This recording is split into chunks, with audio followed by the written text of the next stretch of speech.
in a wide open AFC playoff race.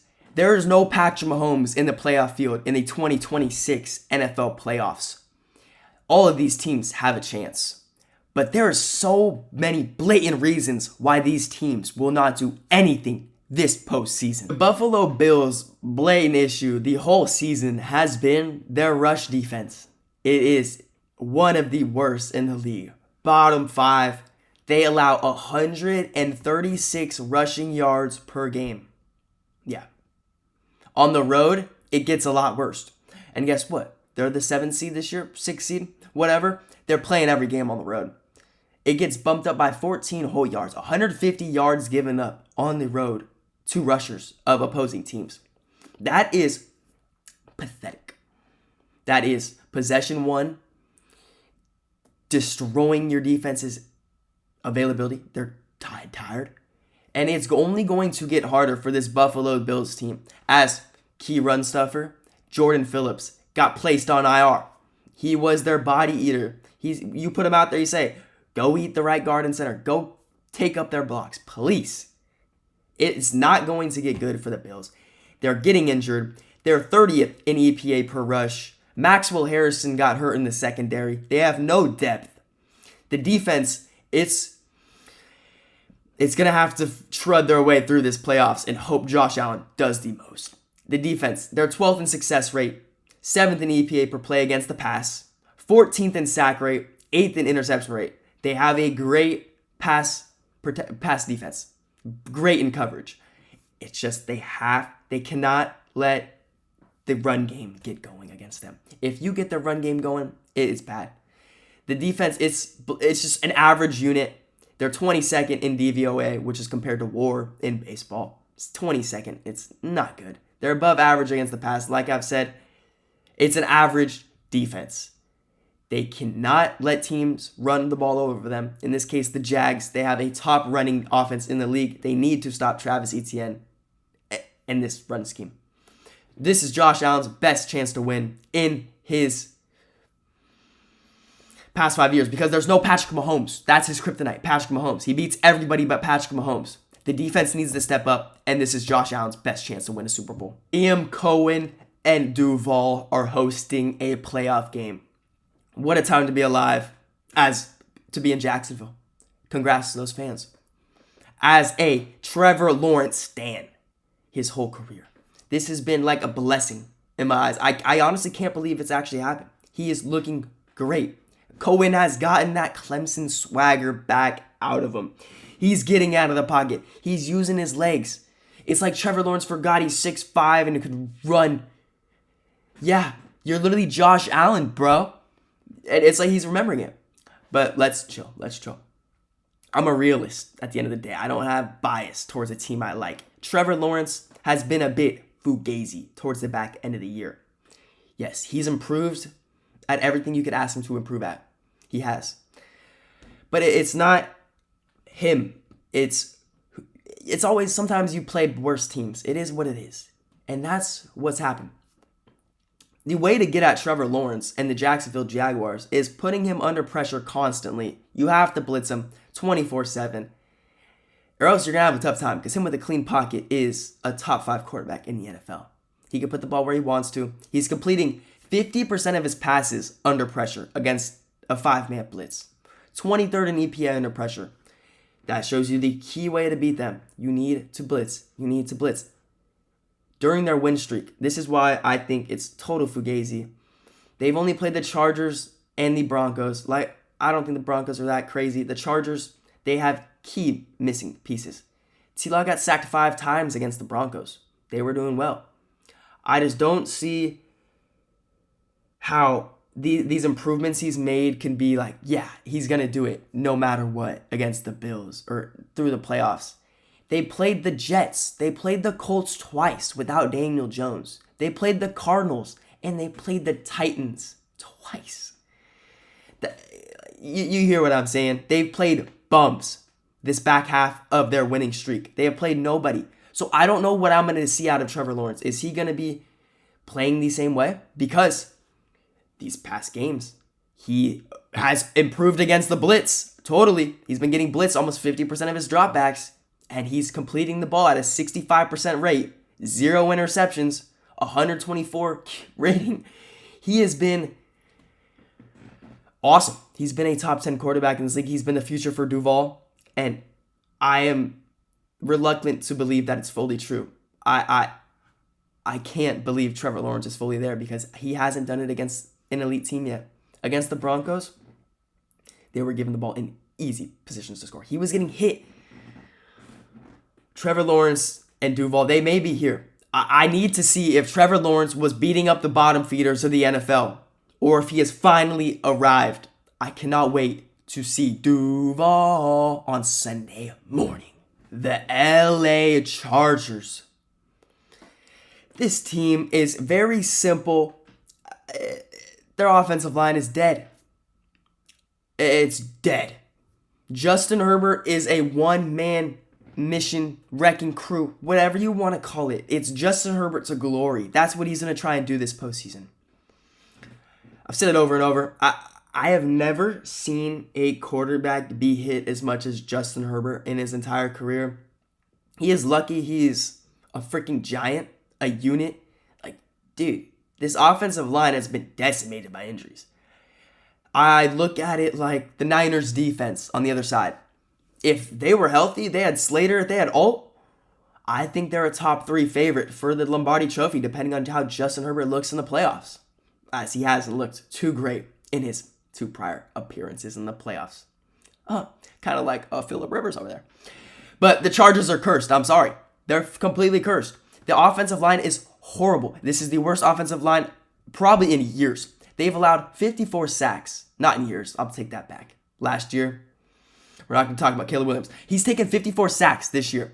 3.5 per game behind this offensive line that has had 32 different combinations. 32 different sets of 5. Could you imagine that in the NBA?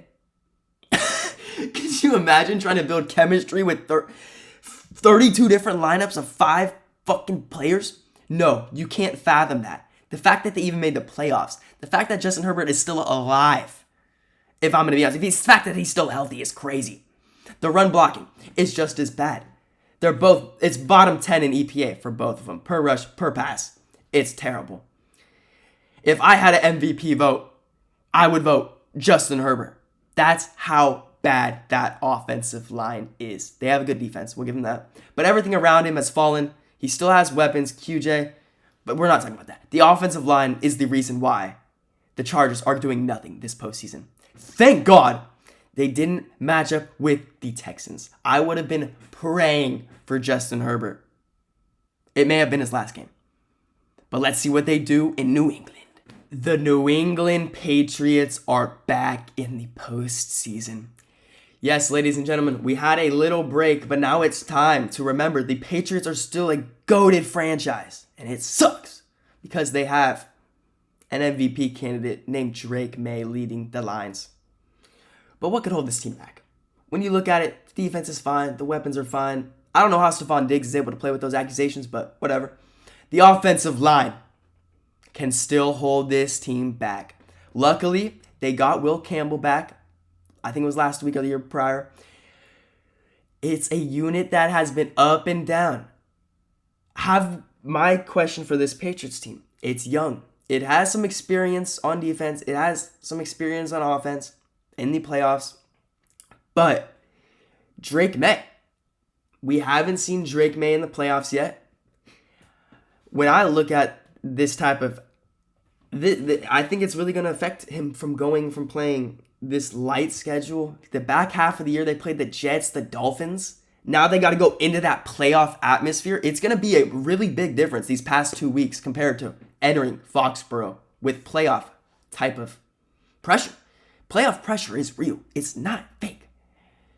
It is a totally different playing field. Drake Young, he is the king of starting hot. He's just so good. In quarters 1 through 2, he makes every other quarterback look like they're average. He's that much better in EPA per play. My issue with Drake May, I've watched a lot of his games because I love watching a quarterback who's elite. he does have a tendency to hold on the ball for too long. He creates a lot of his own sacks. He's responsible for 23.2% of his pressures. It's almost half. So there is a key issue with beating Drake May. You need him to beat himself. We have yet to see it. He did it, almost kind of did it against the Bills, but they were just boxed in general because they had a good pass coverage. They had really good pass coverage, kind of like the Chargers. You have to pressure Drake May. He picks a spot. He attacks it. If you don't get pressure, you're cooked. But like I said, he's taken 47 sacks. That is why I think the only way the Patriots don't make it to the Super Bowl this year is if the inexperience and he's just not comfortable.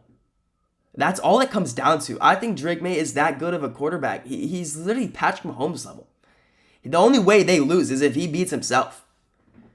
That's why the main question is, did the Patriots really just face a cupcake schedule? Or are they legit? We will see in Foxborough. Houston Texans, we all know what they're known for. The elite defense. Let's talk about the offense. Let's talk about the part of the team that is average and been average for years. The offense. The way this team wins games is by taking care of the ball and sending out Kyrie Fairbairn for a field goal. And guess what? He doesn't miss. If there is any team to be the craziest Super Bowl winner of all time, it is this team. Because bro, this offense is negative in EPA per play, 0.008. The running game is non-existent, negative 0.149 per rush. The passing game, it's a little bit better. CJ Stroud and this offense has kind of figured it out throughout the season, I guess. 0.08 EPA per pass is decent.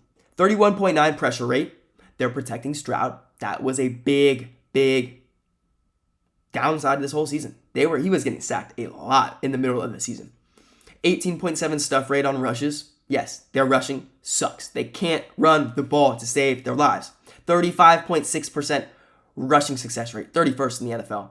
You might as well just not run the ball if you're the Houston Texans at this part of the season. They rank 25th on true pass protection downs. They are a below average offensive line. It's bad. This offense is just bad. The defense has carried this offense all the way through the season. This, like I said, it is a Kyrie Fairbairn 4 field goals per game. Look it up. He scores so many field goals. He's clutch. They're also 30th in scoring in the red zone. I don't know. I would love to see this type of team win a Super Bowl. It'd be like when Eli Manning won the Super Bowl against the Patriots. It would be awesome to see a godly defense with a just horrible offense win it all. Because that's how they win. They control the ball, they make you tired, and they kick field goals. They don't even put the ball in the end zone. They just get points on the board. It's an old school offense. It's so bad that it works. I don't know if Stroud can do enough to allow Fairbairn to win them games, but he has. So I believe it'll keep happening.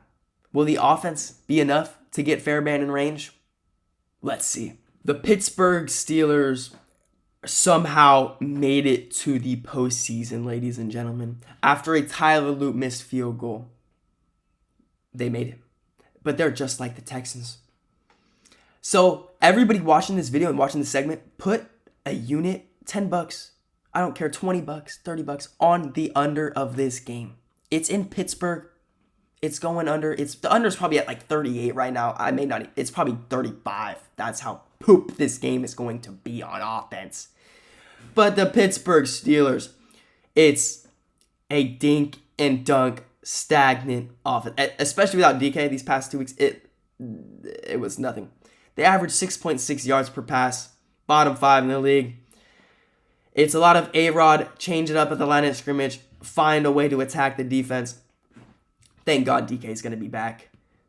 And the loss of Darnell Washington. The loss of Darnell Washington is huge. He is a guy who could catch the ball for a yard, turn it up for 20. He's untackleable. He is a 6th offensive lineman out there at the tight end position. That is going to be detrimental for this team, especially against a team like the Texans, where you'd love to have a guy seal off Will Anderson, seal off Danielle Hunter. He's gone. That is huge in my eyes. Kenneth Gainwell has been huge in this offense. The dink and dunk specialist. He is a threat out of the backfield. He's been the leading receiver. The weapons on this team, it's Jaylen Warren, Kenneth Gainwell, DK Metcalf, Pat Freiermuth. It is a boring offense to watch. They have an elite offensive line, though. Let's remember that. It's not exciting. They're bottom 2 in possession. They control the turnover battle. It's a below average offense. The playoffs go through Mile High and the Denver Broncos. 2 years after drafting Bo Nix, who I didn't expect the Broncos to be this good. Sean Payton, you're a demon. Even though you wanted to break Kaepernick's leg, you're the GOAT. But what is the kryptonite for the Broncos? Bo Nix and penalties. It's that simple. I have never seen I don't think many number 1 seeds are the most penalized team on the offensive side of the ball. Number 1 in penalties, number 1 in total penalty yards on the offensive side of the ball. It seems like it'd be really hard to sustain success when you're penalized that much. But Bo Nix is such a tough quarterback to evaluate and talk about because he's so up and down. There's points of the game where he sucks. There's points of the game where he's freaking Jesus. But he has the ability to be clutch. He is a clutch god. But I also think his clutchness has paved over cracks that are seen a mile away. Bo Nix in 1-score games in the 4th quarter and overtime. He has a negative 19.7 DVOA, 31st in the NFL. He is 19% below the average of a quarterback in 1-score games in the 4th quarter. But when trailing, he has a positive 19.1, good for 8th in the NFL. And then he gets even worse. With a 1-score lead in the 4th quarter, he has a negative 65.7 DVOA, good for 39th of quarterbacks eligible to be in the stat. So is that a Sean Payton putting handcuffs on him and then letting him loose when they're down? It could be that. But what I get from that is that he is definitely a clutch demon. He plays his best ball. He's the real Iceman from that class. He has a 17-2 TD to INT ratio when trailing. It's very weird to be that bad when you're down, but I don't know. It doesn't make sense. These stats don't make sense to me. How is he only good when he's behind? It has to be the scheme. Let me know, Broncos fan. Does Sean Payton put the handcuffs on him? He has to. Because he is still a dink and dunk merchant. It is the offense. It's still the lowest pass yards per attempt at 6.4, 29th in the NFL. That's how Sean Payton's always done it. It's how he always will done it. That's how Drew Brees was. But this is what stood out to me the most with the number 1 seed. They have punted the ball the 3rd most in the NFL. Is this the offense not being as good as everyone says? Or is this Sean Payton saying, okay, we're going to rely on our defense? We're going to see. Because this is not a recipe for success as a number 1 seed. Punting the ball this much, it's literally just the defense. They're relying on the defense to be elite. Just like the Texans. Just like freaking half of these teams in the playoffs this year. It honestly probably sounds like I'm hating. He has an elite offensive line, great weapons around him, and the offense is just not as good as it should be. It's good when it needs to be, though. That's all that matters, right? Bo Nix is good when he needs to be good, and that's why they're the number 1 seed. Winning is all that matters. Winning is not a quarterback stat, but hey, if you're the quarterback and you keep winning, you're not doing nothing wrong. If they're down by less than 8 points and Bo Nix has the ball, he's probably going to do it. I'm excited to see how the Broncos play out in the playoffs. It's through them. Bo Nix. Let's see it.